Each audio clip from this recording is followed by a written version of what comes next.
When I was 2, my mom's friend's granddaughter died.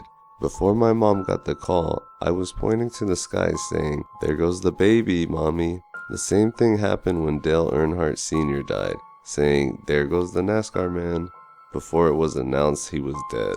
I wouldn't sleep in my own bedroom until I was 7 because I always felt something bad was in there with me.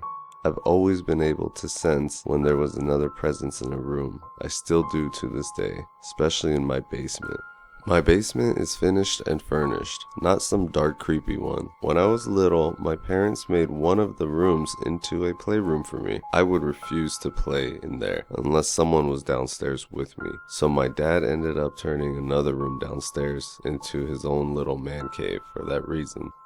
We used to have a camper that I would play in. One day while I was playing, I looked out the window and thought I saw my dad outside, wearing dark jeans and a black shirt. I needed to ask him something, so I cleaned up and went out, but couldn't find him. So I went in the house and saw he was on the computer wearing a red shirt.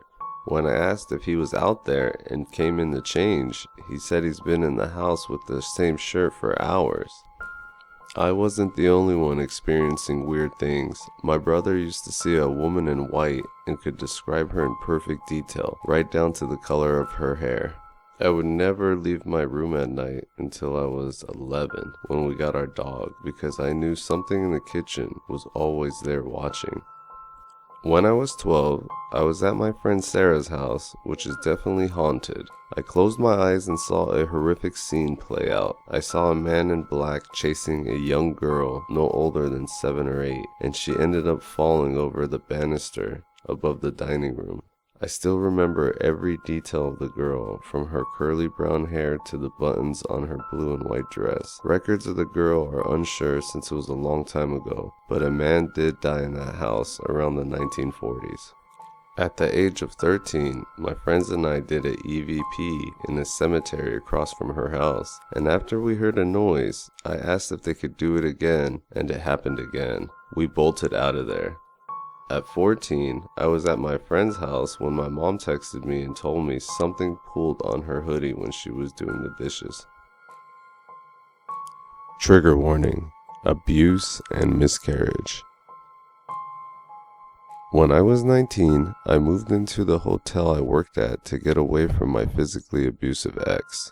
A month into living there, I found out I was pregnant. Now, this hotel is known to be haunted and actually has frequent ghost tours by a group of paranormal investigators, and has even been on the Travel Channel. I lived across from the most haunted room in the hotel, and I honestly think that made my depression even worse.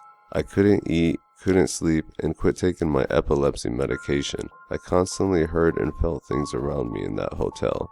One day, while working, I was cleaning in one of the rooms and felt a burning sensation on my back.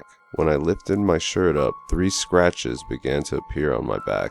The paranormal group I mentioned above did an EVP session afterwards, and after 20 minutes of voices saying, "We didn't scratch her," one voice said, "Michael did it."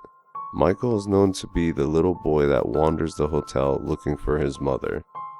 Not too long after I found out I was pregnant, I was actually really excited and saw this baby as the light at the end of the tunnel. So when a couple of people from the group came to the hotel for a birthday party, we went back to that room for an EVP with me in there. When asked why it scratched me, it said, "Protecting her." Then when we asked why and from what, it said, "She's pregnant." It didn't say what it was protecting me from, but I later found out there's another ghost in that hotel that I didn't piece together until it was too late. They call her the Lady in Black, and I 100% believe she took my baby from me. A coworker told me a story about when his friend was going through the yearly haunt they have in October. A lady in black told her she was going to steal her unborn baby. Not too long after that, she miscarried. After losing the baby, I moved back with my mother. A few months later, the power went out in the hotel while I was working. When I was going to the bathroom, I heard a petite voice say, "Mommy." I cried for hours because I knew that my baby was trapped there.